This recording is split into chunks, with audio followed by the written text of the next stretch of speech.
السلام علیکم ناظرین، قرآن پاک میں اللہ تعالیٰ فرماتا ہے وَلَقَدْ فَتَنَا سُلَيْمَانَ وَأَلْقَيْنَا عَلَى كُرْسِيِّهِ جَسَدًا ثُمَّ أَنَابَ۔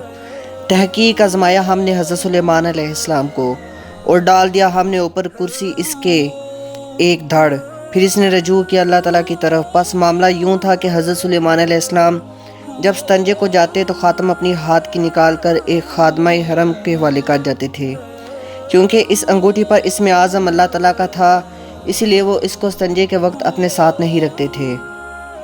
ایک دن مرضی الہی سے ایسا اتفاق ہوا کہ جنوں میں سے ایک جن جس کا نام صخرہ تھا، اس نے صورت شکل حضرت سلیمان علیہ السلام کی بنا کر اس خادمہ یمینیہ سے جا کر انگوٹھی لے کر اپنی انگلی میں پہن کر تخت پر جا بیٹھا، اور جن سب کے سب اپنے عہدے پر فائز تھے، جیسا کہ حضرت سلیمان علیہ السلام کی ملازمت میں کھڑے رہتے تھے ویسے ہی اس کے سامنے بھی سب آ کر حاضر ہوئے، اور اسی طرح سے پرندوں کے بھی آ کر اپنے اپنے پروں سے سایہ کیا، اور وہ صخرہ حکم و احکام جاری کرنے لگا۔ کچھ دیر کے بعد حضرت سلیمان علیہ السلام نے اپنے ستنجے سے فراغت پا کر اس خادمہ یمینیہ سے اپنی انگشتی طلب کی۔ وہ بولی کہ انگشتی تو حضرت سلیمان علیہ السلام لے گئی ہیں، اور تم کون ہو جو مجھ سے انگشتی طلب کرتے ہو؟ یہ سن کر حضرت نے جواب دیا کہ میں سلیمان ہوں، تم نے انگوٹھی کس کو دے دی؟ وہ بہت زیادہ حیران و پریشان ہوئی۔ اس نے ہر چند حضرت سے عرض کی، لیکن وہ یقین نہ کرتے تھے۔ پھر بذات خود حضرت سلیمان علیہ السلام اپنے تخت کے قریب گئے تو وہاں جا کر دیکھتے ہیں کہ وہی صخرہ جن تخت پر بیٹھا ہے، اور انگوٹھی بھی اس کے ہاتھ میں ہے۔ اس کے سامنے تمام جن و انس دربار عام میں بادب کھڑے ہیں۔ یہ دیکھ کر حضرت سلیمان علیہ السلام نے ان سے کہا کہ میں سلیمان بن داؤد ہوں۔ لوگوں نے ان کی تکذیب کی اور دیوانہ جان کر چوبدار نے وہاں سے نکال دیا، اور بعض روایات میں آیا ہے کہ حضرت سلیمان علیہ السلام میں گردش آنے کا سبب یہ تھا کہ ان کی بے شمار بیویاں تھیں۔ ایک دن انہوں نے یوں ارادہ کیا کہ آج کی شب تمام بیویوں کے پاس جا کر جمع کروں، اور ہر ایک بیوی ایک بیٹا جنے گی تو میرے بیٹوں کی تعداد بہت ہو جائے گی، اور پھر وہ جب سب کے سب جوان ہو جائیں گے تو ہم سب کو لے جا کر جہاد فی سبیل اللہ کریں گے۔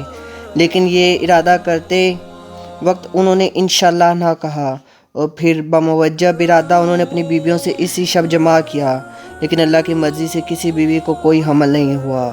ہاں، ایک بیوی سے اس کے پیٹ سے آدھے دھڑ کا بچہ پیدا ہوا۔ یہ حال دیکھ کر پھر وہ انشاءاللہ نہ کہنے کے سبب سے بہت نادم ہوئے، اور بعض روایات میں یوں بھی آیا کہ ایک آنکھ اور ایک ہاتھ اور ایک پاؤں کا لڑکا پیدا ہوا۔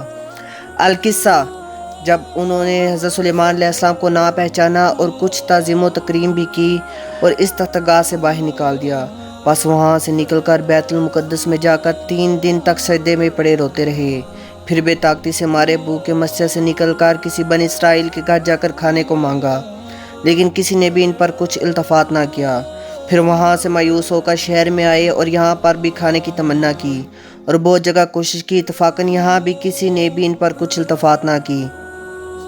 پھر نوکری کی خواہش ظاہر کی، لیکن کسی نے بھی نوکر نہ رکھا، اور پھر یہاں سے بھی بھوکے پیاسے نکل کر دریا پر گئے۔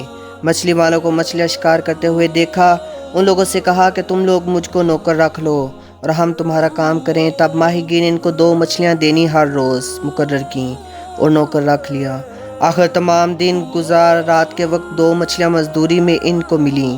ان میں سے ایک مچھلی بازار میں بیچ کر روٹی مول لی، اور دوسری مچھلی کو تل کر روٹی کے ساتھ کھائی، اور پھر اللہ کا شکر بجا لائی۔ اسی طرح ہر 40 روز تک اپنی روزی پیدا کر کے آپ کچھ کھاتے، جو باقی بچتی وہ محتاجوں کو دیتے، اور پھر تمام رات عبادت میں مشغول رہتے اور توبہ استغفار کرتے۔ واللہ اعلم بالصواب۔